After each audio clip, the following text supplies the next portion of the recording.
Muy buenos días para todos. Mi nombre es Mauro Suárez, yo soy residente de neurocirugía y el día de hoy, como se realiza los segundos martes de cada mes, vamos a discutir un caso clínico.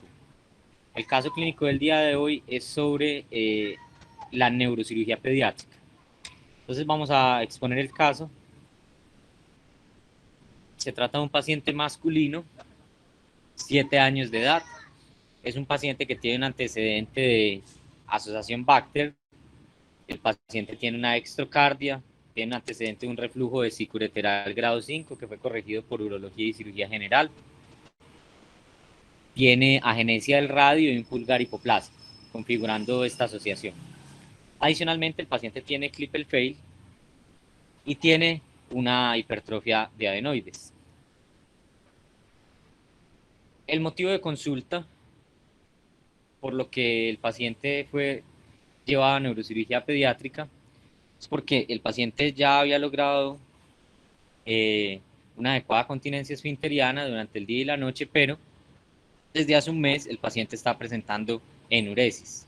La madre refiere que se orina en la cama y adicionalmente ella refiere que el paciente está caminando raro. Le nota una ligera inversión del pie derecho al caminar, que es lo que vemos en esta foto de acá. Como que el paciente mete el pie hacia la línea media cuando camina, lo cual no es usual en él. Todo este cuadro clínico de enuresis y alteración de la marcha lleva un mes de evolución.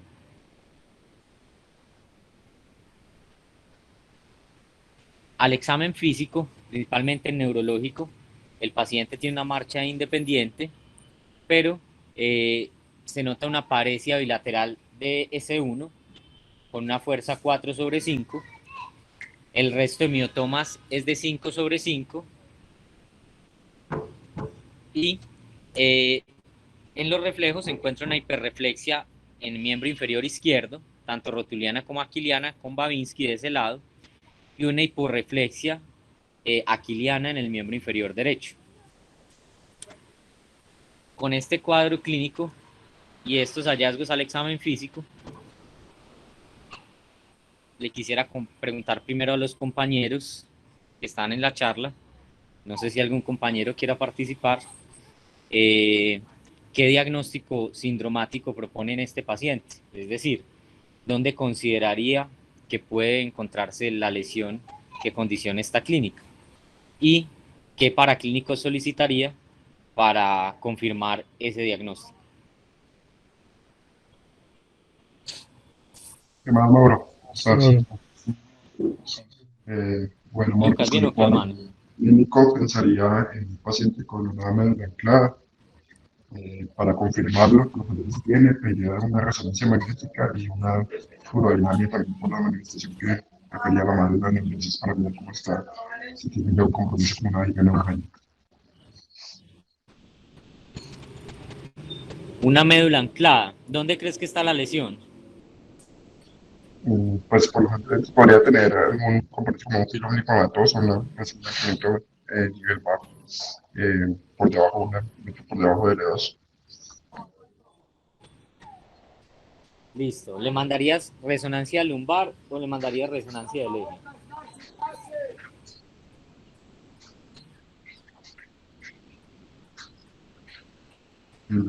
Creo que podríamos mandar resonancia de todo el. No sé si algún otro compañero también quiera participar o si el doctor Cortés esté por ahí, quiera hacer alguna pregunta adicional con lo que llevamos del caso. Sí, yo quiero pues preguntar porque Lucas llegó muy fácil al diagnóstico y no sé cómo, porque el solo hecho de que se tuerza un pie en un niño con un Bacter son demasiados factores de riesgo. Los niños tienen alteraciones esqueléticas, tienen alteraciones tendinosas, de gastrointestinales, o sea, muchas cosas. Solo porque estemos hablando de neurocirugía pediátrica no significa que va a llegar al diagnóstico de una médula anclada. ¿Qué tanta asociación tiene un Bacter con una espina bífida oculta? ¿Qué tanto la asociación Bacter tiene la asociación de un filo lipomatoso? no sé, me parece que se saltó todos los pasos para llegar allá. Creo que se debe desglosar mejor el caso. Sí, es muy importante eh, como hacer todo el diagnóstico sindromático. Miremos que es un paciente que tiene síntomas que indican una lesión de motoneurona superior y de motoneurona inferior, ¿cierto? El paciente tiene hiperreflexia y tiene Babinski, pero también tiene hiporreflexia. El paciente tiene síntomas que indican que puede haber un trastorno esfinteriano o vesical y tiene una anormalidad ortopédica que puede estar en relación con una base neurogénica, ¿cierto? Porque fue adquirida. Eh, entonces, como dice el doctor Cortés, el paciente tiene una asociación Bacter.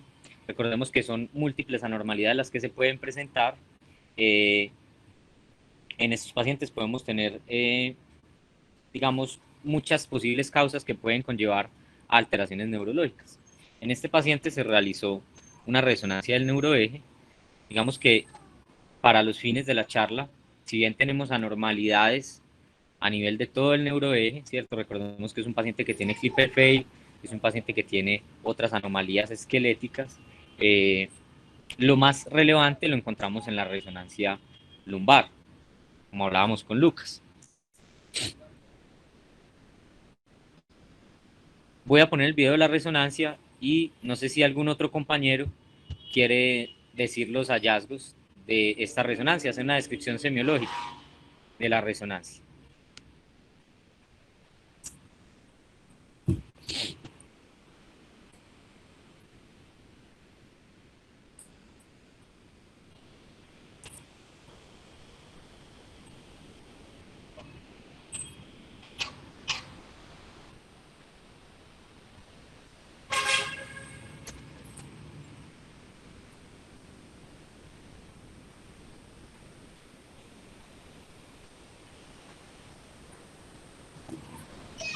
Esta resonancia fue en la columna lumbar reportada como una resonancia normal.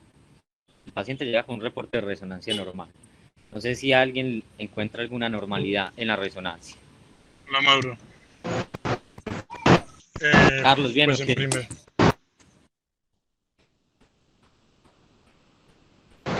Bueno, Se te fue el audio, Carlos. bien, bien, Mauro. Bueno, en la resonancia, en el corte sagital, me parece a mí, sino que no lo veo bien aquí en el celular, que el cono medular está en Corte implantación sagital. baja, parece que está a nivel de L2. Sí. Eh, y en los cortes axiales se ve pues una lesión hiperintensa ahí en el T1 que va por la parte posterior del canal medular y que no se alcanza a ver en los cortes sagittales. Posiblemente pues por la morfología y que mide más de 2 milímetros, sea un pilón linfomatoso. Perfecto. Usualmente, ¿a qué nivel está el cono Bueno, en medular? los niños menores de 2 meses sí está a nivel de L2, L3, pero ya después de los 2, 3 meses el cono se encuentra a nivel L1, L2. Exacto. Usualmente hacia los 3 o 6 meses, el cono, los primeros 3 o 6 meses de vida está entre el disco L1 y L2 y a partir de eso ya empieza, perdón, está más bajo, a partir de esos 3 o 6 meses se ubica entre el disco L1 y L2. Acá está un poco bajo. Los cortes sagitales se saltan esta lesión que vemos acá. Digamos que en el T1, el corte T1 o la resonancia transversal potenciada en T1 es muy importante a la hora de evaluar el canal espinal y principalmente los niños con alguna anomalía desde el punto de vista neurológico, porque acá en el canal espinal no debe haber nada hiperintenso, ¿cierto? Eso es algo que aprendemos con el doctor Cortés, nunca debe haber nada hiperintenso. Todo lo que sea hiperintenso por semiología radiológica, recordemos que acá en este T1 y dentro del canal es grasa. Entonces, en este caso, tenemos que hay una anomalía con una hiperintensidad dentro del canal, pero hay otro hallazgo radiológico. No sé si alguien más quiere participar, si alguien más vio algo diferente. Voy a volver a poner el video.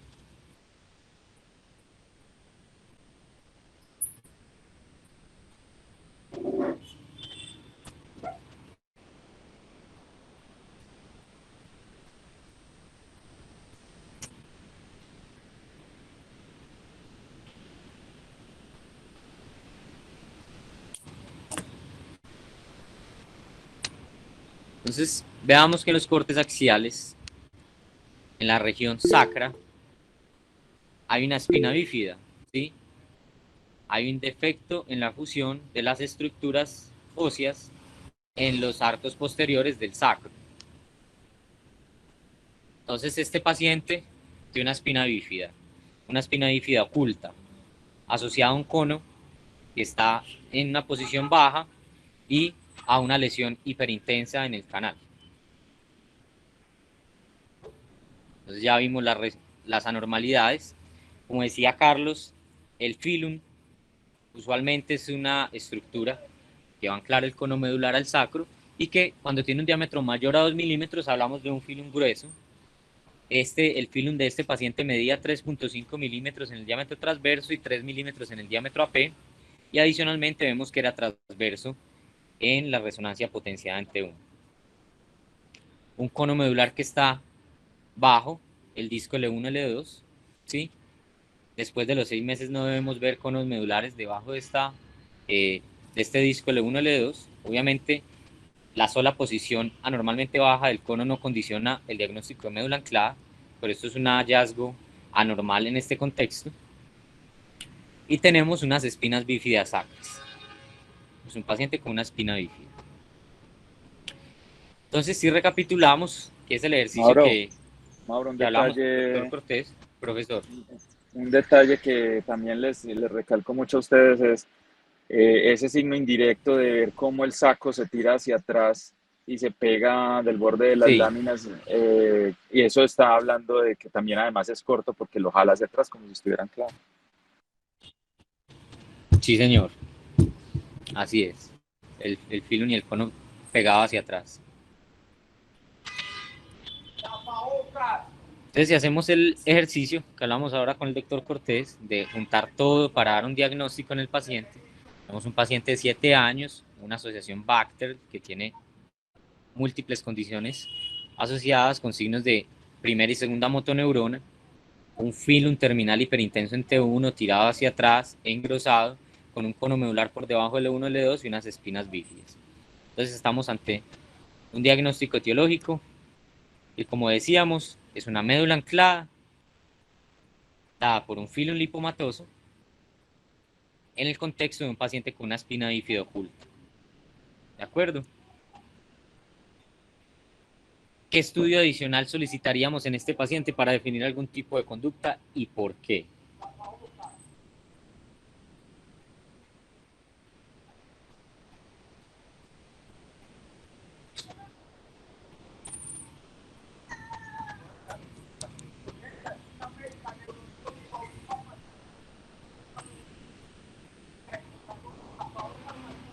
¿Qué se les ocurre que nos pueda ayudar a tomar una conducta en este paciente, ya sea una conducta expectante, quirúrgica, o a determinar qué tanto daño hay Hola, Mauro. neurológico? Hola. Mauro, importante siempre en esos pacientes la urodinamia. Entonces, hacer una urodinamia al paciente para mirar cómo está esa función vesical. Así es, profesor Andrés. ¿Qué parámetros para vos son los más importantes en la aerodinámica? O no sé si alguien más quiera participar, o vos qué opinás.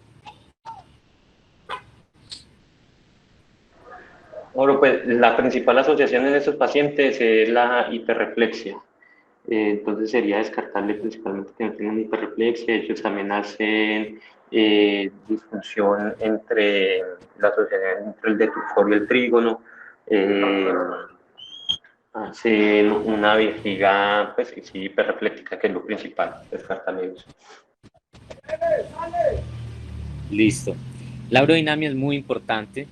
Probablemente el único contacto que nosotros tenemos con neurodinamias es en la rotación de neurocirugía pediátrica, cuando vamos al staff de mielomeningocele, allá vemos bastantes.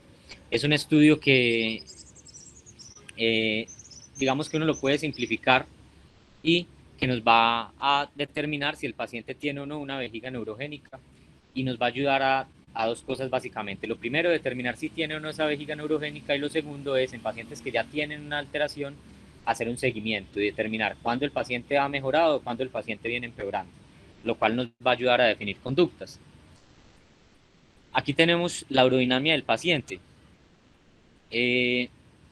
Obviamente, pues, esto representa algún grado de dificultad para nosotros porque no estamos expuestos todos los días a leer urodinamias o a ver estas gráficas. Eh, como ya dije, usualmente nos enfrentamos a estos en la rotación de neurocirugía pediátrica. El doctor Cortés es el que más nos enseña de esto. Pero lo más importante que nosotros debemos ver es las presiones vesicales, ¿sí?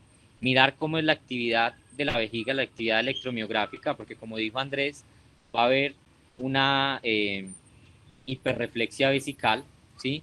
Puede presentarse una disinergia entre el esfínter y el detrusor, pueden aumentar las presiones vesicales y vamos a ver también cuál va a ser la relación de la orina miccionada con el residuo postmiccional.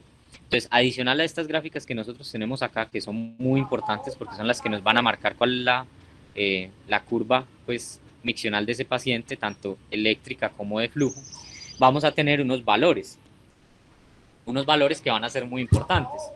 Entonces aquí vemos que el paciente tiene un volumen de orina miccionado de 50 cc con una capacidad vesical de 200.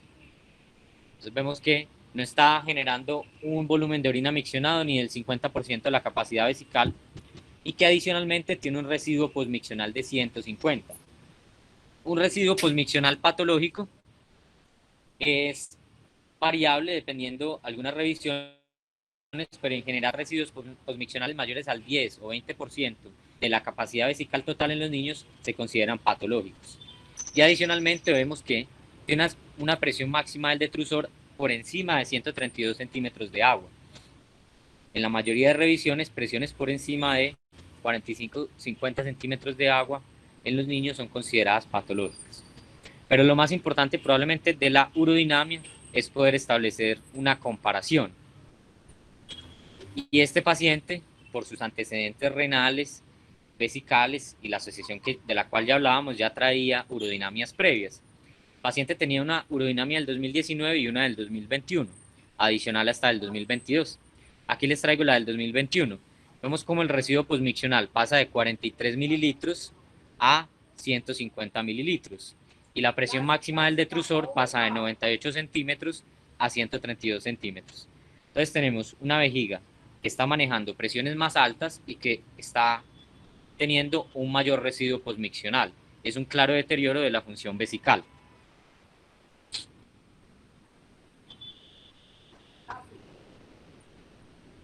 Entonces,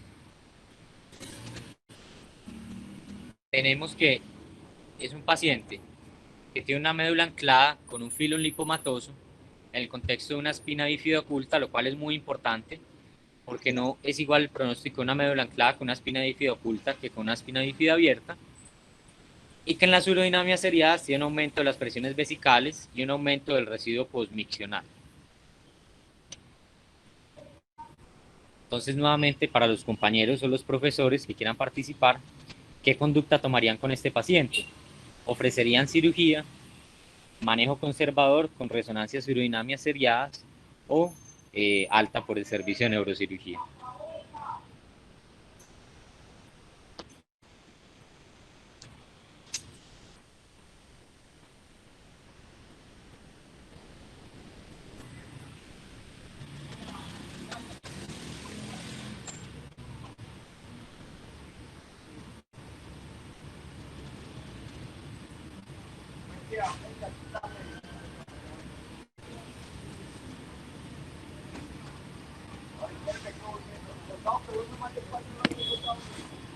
Qué bueno que alguno de los R3 o los R4 respondieran.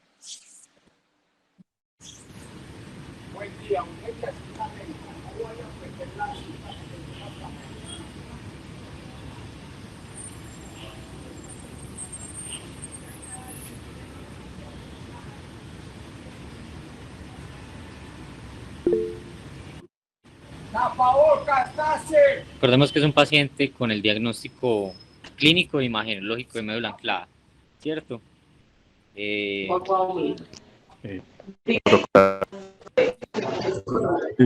Bueno, ya pues con los síntomas del paciente que lleva un mes con disfunción vesical, ya que ya tienen los síntomas pues de la paresia de S1, yo creería pues que el paciente, pues con el hallazgo imagenológico, yo pensaría pues que el paciente es quirúrgico. Requiere manejo quirúrgico. Muy bien. Entonces, como nos dice Carlos, es muy importante recordar que médula anclada es un trastorno funcional, una anomalía de la función medular por una fuerza de tracción sobre el cordón espinal que puede ser ejercido por muchos factores. En este caso es por un filo lipomatoso, pero lo vemos también en otras condiciones, ya sea un reanclamiento medular en un paciente con antecedente mielomeningocele, pacientes con lipomas terminales, muchas condiciones, cicatrices por cirugías intradurales, medulares. Muchas condiciones pueden llevar a una médula anclada, pero lo que nos hace el diagnóstico de médula anclada es tener una anomalía neurológica, una anomalía de la función medular asociada a esa condición de tracción crónica, que en últimas va a conllevar a cambios vasculares medulares que, dependiendo del tiempo y de la gravedad, van a conllevar a cambios celulares reversibles o irreversibles. Las indicaciones quirúrgicas en estos pacientes son obviamente el déficit neurológico o el deterioro de la función neurológica de base, porque si tenemos un paciente con un mielomeningocele, obviamente vamos a tener un déficit neurológico establecido, pero si ese paciente tiene un deterioro en su función neurológica de base, en la sensibilidad, en la fuerza o en las urodinamias, está presentando mayores residuos postmiccionales, está presentando presiones más elevadas, infecciones urinarias más frecuentes, siempre debemos prender las alarmas sobre que el paciente está presentando un reanclamiento. Adicionalmente, la vejiga neurogénica usualmente suele ser una de las presentaciones más tempranas de la médula anclada, es una indicación quirúrgica en estos pacientes. Como vemos, son cuadros clínicos muy sutiles. Usualmente la médula anclada se presenta con los picos de crecimiento, ¿sí? Este paciente está en el pico típico entre los 7 y los 12 años, y es algo muy sutil, como que tiene enuresis y una ligera inversión del pie. Usualmente los mandan a pediatría, los ve ortopedia, les hacen estudios de radiografía, les descartan deformidades y esos pacientes los mandan a la casa hasta que presentan otros cuadros clínicos, digamos, mucho más llamativos para que sean remitidos al neurocirujano. Este paciente tiene, digamos, la suerte de presentar un cuadro clínico corto, en este caso, un mes de evolución. La siguiente pregunta para los compañeros o para los profesores es cuándo llevar este paciente a cirugía. Es decir, si yo diagnostico un paciente con médula anclada, este paciente tiene indicación quirúrgica, ¿debo esperar algún tiempo para llevarlo a cirugía? ¿Debo llevarlo cuanto antes? ¿Cuál es la idea de someter a sus pacientes a cirugía? ¿En qué tiempo? Y segundo, ¿qué tipo de procedimiento voy a realizar con estos pacientes? No es lo mismo el manejo de la médula anclada en los adultos, a los pacientes pediátricos, y cuál es la técnica que se debe utilizar en estos pacientes. No sé si algún compañero o profesor quiera participar en el caso. Hola, Mauro. La idea sería entonces llevar el paciente lo más pronto posible, pues paciente, como decía ya Carlos, paciente sintomático, y considero que la idea del procedimiento, el tipo de procedimiento sería pues, realizar una laminectomía para entrar al sitio donde está la lesión y liberar ese film lipomatoso que hay, quitar esa adherencia y luego después hacer un cierre que quede completamente hermética la dura, con la finalidad de que no vuelvan a generarse nuevas adherencias, ya que puede haber un síndrome que vuelva a arrancarse, como comentabas ahorita. Perfecto. Si vas a hacer esta cirugía, ¿vamos con neuromonitoreo o no es necesario el neuromonitoreo? Sí, considero que es necesario el neuromonitoreo porque nos ayuda a saber qué raíces ya están lesionadas, qué raíces no están lesionadas, porque en caso de raíces que no estén lesionadas, pues tener más cuidado para la separación de esas raíces, y en caso de raíces que ya estén lesionadas y que no nos permitan realizar el procedimiento por algún motivo, ya esas raíces se pueden obviar de poderlas también ya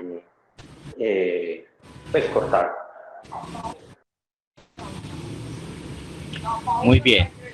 Para los abordajes para esta patología se han descrito diversas técnicas en diversos niveles. usualmente lo que hacemos en el servicio, el doctor Ignacio, el doctor Cortés, es realizar una laminectomía sacra, ¿cierto? Para encontrar el filum en su porción, digamos, distal. Hacemos una laminectomía ahí en la región más distal lumbosacra y abrimos la dura de forma lineal, identificamos el filum siempre va a ser una estructura más gruesa que las raíces, en ocasiones azulada, cuando el lipomatoso se va a ver brillante, y el neuromonitoreo es esencial. La modalidad que más vamos a utilizar en esta cirugía es la estimulación directa, donde con ayuda del neuromonitoreo vamos a determinar con buena confiabilidad de que lo que estamos cortando no es una raíz, sino el filum como tal. Ese filum, lo que hacemos usualmente en cirugía es coagularlo muy bien y cortarlo al menos en 2 secciones para disminuir esa probabilidad de un nuevo reanclamiento. Posteriormente realizar el cierre dural hermético. Estamos hablando simplemente de una enfermedad del filum, es diferente cuando hay otras patologías, y estos pacientes usualmente tienen una muy buena evolución desde el punto de vista de la recuperación de la cirugía. Con respecto a los síntomas, usualmente los síntomas que más mejoran son el dolor. Digamos que el dolor no está presente usualmente en esos pacientes tan pequeños, pero cuando la médula anclada se presenta en el estirón de la adolescencia, el dolor lumbar y dorsolumbar sí suele ser una afectación frecuente. Los síntomas motores y vesicales van a depender del tiempo de evolución que lleve la médula anclada y los síntomas de médula anclada. Hay una regla de tiempo y es 3 meses. Probablemente sea como la regla más importante a tener en cuenta, y es si el paciente tiene menos de 3 meses desde la presentación de los síntomas de la médula anclada, el pronóstico neurológico va a ser bueno, aproximadamente 70-80% van a mejorar desde el punto de vista motor y vesical. Sin embargo, si el paciente lleva más de 3 meses con esa tracción crónica sobre el cordón y los cambios vasculares, esta relación va a invertirse y esta respuesta neurológica satisfactoria se va a ver en el 30% y un 60-70% va a tener una estabilidad de la lesión y un porcentaje más bajo, aproximadamente el 5-10%, un empeoramiento motor o vesical. ¿Qué es lo que nos responde la última pregunta? ¿Cuál es el pronóstico del paciente? Digamos que el pronóstico es bueno desde el punto de vista de la duración de los síntomas y de que es una espina bífida cerrada. Aquellos pacientes con una espina bífida cerrada, en el contexto de una médula anclada, van a tener un mejor pronóstico neurológico que los pacientes con una espina bífida abierta. Igualmente, aquellos pacientes que tienen un lipoma del cono van a tener un pronóstico diferente de si es un lipoma transicional, terminal o dorsal. Recordemos que aquellos pacientes con un lipoma dorsal tienen un mejor pronóstico porque permite un mejor plano de disección. Y así, para cada patología vamos a tener un pronóstico diferente. Este era el caso que traíamos para hoy. No sé si el doctor Cortés, el doctor Ignacio quieren realizar algún comentario o alguna pregunta. Muchas gracias, Mauro, muy interesante. Yo no tengo comentarios. Si Eduardo tiene, adelante. Mauro, muy buena la revisión. Ese es el caso, dentro de todos los que vemos, es el más sutil y por eso fue que decidimos presentar ese, Mauro. Me parece el caso excelente, precisamente por lo que decíamos al principio, son síntomas muy sutiles en un niño con una enfermedad que tiene múltiples malformaciones. Como bien lo dijiste, es un paciente que termina en pediatría, que termina donde el ortopedista, va perdiendo el tiempo, rotando por todas partes y nadie mira que ha cambiado todo ese patrón vesical, que el pie tiene signos de neurona motora superior. Entonces, la idea de traer el caso era ese, precisamente reforzar esa sutileza del examen físico que es muy importante a la hora de tomar decisiones y buscar el diagnóstico, ¿no es cierto? Los pacientes con Bacter tienen una asociación con espina bífida oculta de más o menos un 30-40%, y que aparezcan síntomas de neurona motora superior. Es muy importante tenerlos en cuenta y buscar el diagnóstico porque es así de sutil como dijiste. Y tal cual como dijiste, el pronóstico también está ligado a ese tiempo de diagnóstico y de resolución de la patología. Entonces, por eso la idea de traer este caso es para precisamente educar en estos casos tan sutiles, que no son tan llamativos y que el pronóstico está ligado precisamente a que hagamos todas las cosas a tiempo para mantener una calidad de vida y un pronóstico adecuado a estos pacientes. Entonces, esa era la idea de traer a este paciente. Muy bien la revisión, Mauro, me gustó porque ese era tal cual el caso que necesitábamos. Muchísimas gracias.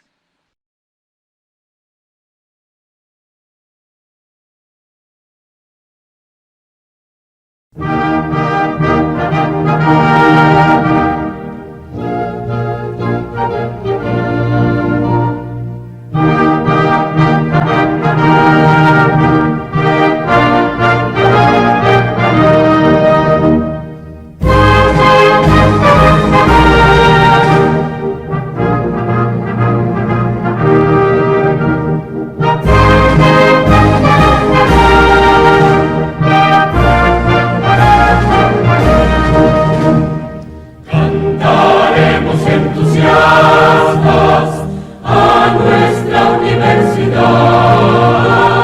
alma